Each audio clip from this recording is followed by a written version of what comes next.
Hello hi नमस्ते. परत एकदा माझ्या चॅनलवर तुमचं स्वागत आहे. आज मी साडीचा ड्रेस शिवला आहे ते दाखवणार आहे. साडीचा कटिंगचा, स्टिचिंगचा आणि फायनल लुक कसा आला आहे ड्रेसला.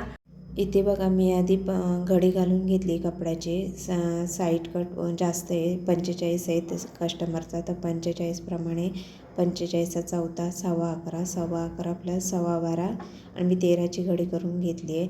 आणि हे जे एक्स्ट्रा आहे ना ते कट करून घेतले. आता बघा इथं नंबर काही दिसत नाही आहे, वरून मी कॅमेरा लावला आहे. तर हे नाही का पूर्ण मी सगळं तोंडी सांगणार आहे. इथं पूर्ण उंची घ्यायची आहे आणि 40 प्लस 1 इंच 41 आणि कंबर उंची घ्यायची आहे 15 आणि साईड कट 22वर साईड कट उंची खुणा करायची आहे. आणि त्यानंतर मग मी इथे बघा लाईट गेली होती, तर मी आधी चेस्टचं माप घेतलं होतं, त्याच्यावर खुणा केली. पहिलं शोल्डरचं माप घ्यायचं आहे. शोल्डर मी 6 घेतलं आहे आणि नंतर त्याच्यावर छातीचं माप टाकलं आहे बघा. 40 छाती आहे, तर मी 12 इंच घेतलं आहे आणि मोंडा नाही का 6.5 घेतला आहे. आणि इथं चेक करायचं आहे 6.5 मोंडा बघा आहे. इथं खुणा केली मी आणि काटकोन करून घेतलं आहे. त्यानंतर कंबर घेर टाकायचा. कंबर घेर नाही का 38 आहे, 38चा चौथा भाग 9.5 आहे. 9.5मध्ये 2 इंच प्लस करायचं आणि मी 11.5 टाकलं आहे बघा. इथे 11.5ची खुणा करून घ्यायची आहे आणि त्यानंतर मग साईड कट घेर टाकायचं आहे. साईड कट घेर आहे सीट घेर आहे 45, त्यामुळे त्याचा चौथा भाग 11.25 येतो. 12.25 साईड कट घेर टाकायचा आहे आणि 1 इंचच वाढवायचं, कारण जास्त टाकला तर खूप घेरा येतो. हे नाही का जॉईन करून घ्यायचं आहे. आणि मी नाही का जो सीट घेर घेतला तोच खाली घेर घेतला आहे, कारण माझ्या कस्टमरला स्ट्रेट कट पाहिजे होता. नाहीतर तुम्हाला ए लाईनमध्ये जर पाहिजे ना तर खालचा घेरा वाढवून घ्यायचा आहे, जास्त टाकायचं आहे मार्जिन माप त्यामध्ये. इथे बघा शोल्डर 6 घेतला आहे मी आणि इथे लाईन करून घेतली आणि गळा रुंदी बघा 2.5 इंच घेतली, कारण डीप नेक आहे ना. 6.5चा गळा आहे, तर मी 6.5वर खुणा करून घेते बघा. आणि गोलच गळा आहे, तिथे गोल आकार देते. इथे बघा आकार देऊन झाला ना की मग मी मुंडा पागायचा आहे. मुंड्याचा आकार द्यायचा आहे. त्यासाठी मुंड्याकडे नाही का अर्धा इंच मी प्लस पुढं घेतले शोल्डरपासून आणि क्रॉस करून त्याला मागच्या मुंड्याचा आकार दिला आहे. नंतर मग क्रॉस करून आतमधल्या साईडला घेतले 1.5 इंच आणि मग त्याला मागचा आणि पुढचा असे 2 मुंड्याचे आकार दिलेत. आपल्याला मागचा मुंडाच कट करून घ्यायचा आहे, कारण नंतर मग मागचा भाग काढायचा आहे दुसऱ्या भागावर. हे कट करून घेतले मी आणि मग आता बघा हे कट केल्यानंतर नाही का हाच भाग मी ते मागच्या भागावर ठेवणार आहे आणि शोल्डर नाही का अर्धा इंच मोठा ठेवणार आहे याच्यापेक्षा. आणि मागचा भाग कट करून घेणार आहे, कारण मागचा भाग वर चढत असतो, त्यामुळे नाही का अर्धा इंच जास्त घ्यायचं आहे आणि शोल्डर उतार पण अर्धा इंच करायचं आहे. आणि नंतर बघा मी साडी घेते कटिंगला. इथे बघा मी साडी घेतली आहे. साडीमध्ये नाही का 2 डिझाईन होत्या, एक राऊंडची आणि एक स्क्वेअरची. तर मी नाही का कस्टमरने बोलले होते की राऊंडची डिझाईन नाही का टॉपला घ्या आणि स्क्वेअरची डिझाईन नाही का पॅन्टला घ्या. तर मी सिंगल पीस कट केले आणि क्रॉस कटिंगमध्ये पण होते. तर पहिला मी मागचा आणि पुढचा असे दोन्ही कट केले. मग इथे नाही का पॅन्ट घेतली आहे. पॅन्ट बघा सीट घेर बघा 45 आहे. 45चा चौथा भाग 11.25 होतो आणि त्यामध्ये लुझिंगसाठी 3 इंच प्लस करून मी नाही का 14 घेतले.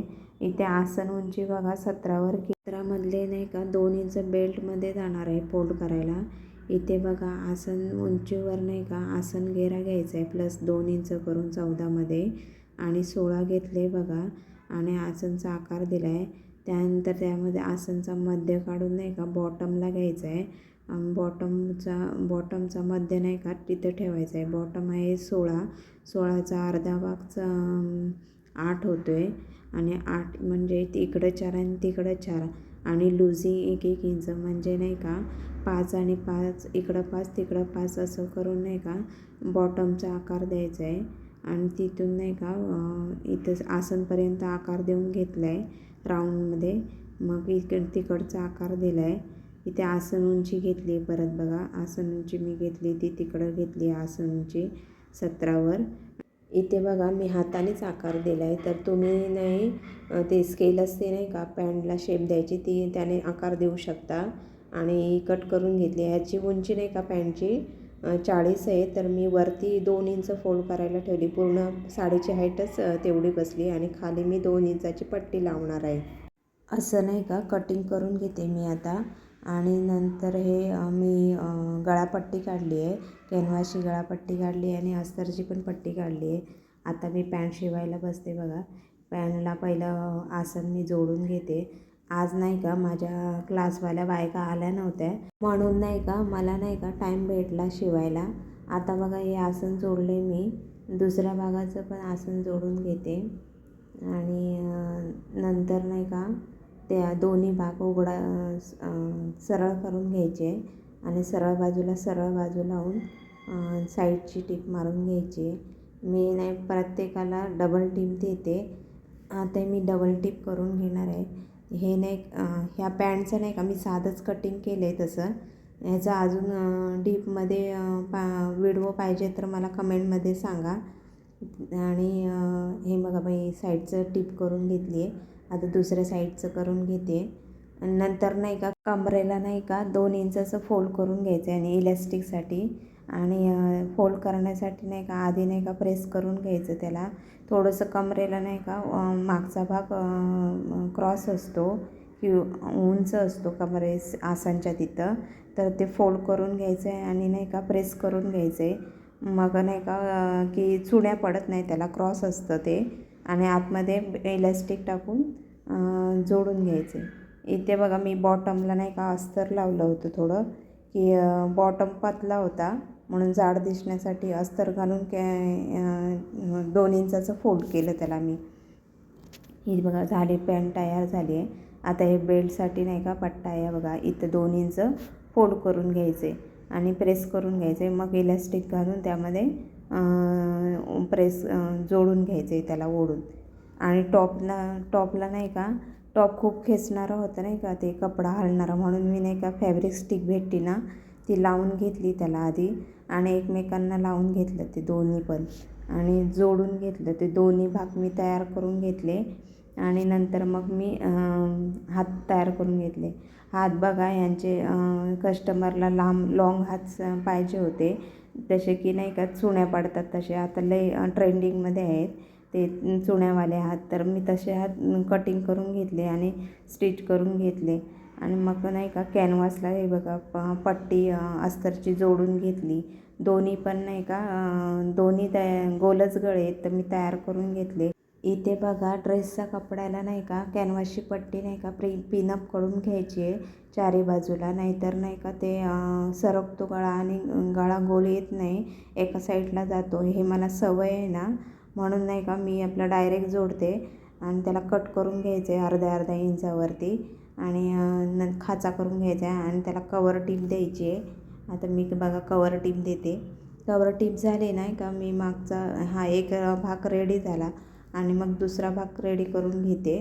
आणि हे जर झालं रेडी की नंतर मग परत एकदा नाही का शोल्डर जोडल्यावर नाही का चेक करून घ्यायचे की आपलं नाही का साईड कट व्यवस्थित जेवढ्या हाईटवर केलं आहे तेवढ्या हाईटवर आला आहे का नाही, की कमर घेरची मापं टाकून घ्यायची, घेराची फिटिंगची मापं टाकून घ्यायची. हे बघा कवर टीप देते मी आता. आणि आता फोल्ड करून घ्यायचे. आता शोल्डर जोडून घेते बघा. त्यानंतर मी फिटिंगची मापं घेणार आहे. आणि इथे बघा आता हाताला नाही का अस्तर नव्हतं म्हणून मी हाताला नाही का सिंगल टीप मारून घेते, नाहीतर तो ओढला गेला असता. आणि हे हाताला टीप मारून घेते, नंतर हात जोडणार आहे. हे टीप मारले मी आणि आता हात जोडणार आहे. तर हात लक्ष द्यायचा की मुंड्याचा भाग नाही का खोल बाजू कुठला आहे आणि मागचा बाजू आणि पुढचा बाजू असं चेक करून नाही का तुम्ही लावू शकता. हे मी खुणा करून घेतली होती खोल बाजूला, मी डायरेक्ट लावलेत. मग नाही का फिटिंगची मापं टाकायचे, कमरेचं माप आणि छातीचं माप आणि घेऱ्याचं माप.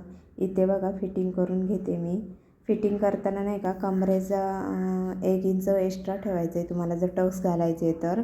आणि टक्स घातले तर चांगलं फिनिशिंग दिसतं मागून, म्हणून नाही का मी टक्स घालते नेहमी. तर मी लूज ठेवते 1 इंच आणि मग नंतर वरून फिटिंग झालं की टक्स देते.